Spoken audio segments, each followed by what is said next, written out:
Vaksinasi booster gratis sudah dilakukan di vaskes milik pemerintah seperti puskesmas, rumah sakit pemerintah maupun rumah sakit milik Pemda sejak Rabu lalu.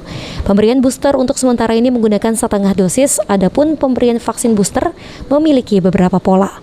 Di antaranya pola homolog atau jenis vaksin booster yang memberikan sama dengan jenis vaksin primer, yakni vaksin dosis 1 dan 2, dan pola heterolog di mana jenis vaksin boosternya berbeda dengan vaksin primer. Kalau kita di sini gunain yang hetero, jadi tergantung vaksin pertamanya apa. Jadi misalnya vaksin pertamanya Sinovac, vaksin 1, vaksin 2 Sinovac, untuk boosternya bisa dapat vaksin Pfizer atau AstraZeneca setengah dosis.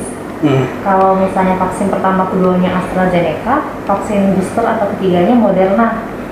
Oh. Iya. Tapi kalau misalkan vaksin pertama dan keduanya itu Sinovac dan yang ketiganya Sinovac lagi, bisa nggak, Dok? Kalau kami belum ada, Belum, ya? kalau kami ngikutin yang edaran yang menggunakan hetero, beda vaksin. Ada efek tersendiri nggak, Dok, ketika Sementara alternatif untuk pola heterolog disesuaikan kembali dengan jenis vaksin primer. Hingga saat ini, golongan lansia dan kelompok rentan menjadi kalangan prioritas vaksinasi booster. Irawan, Pol TV.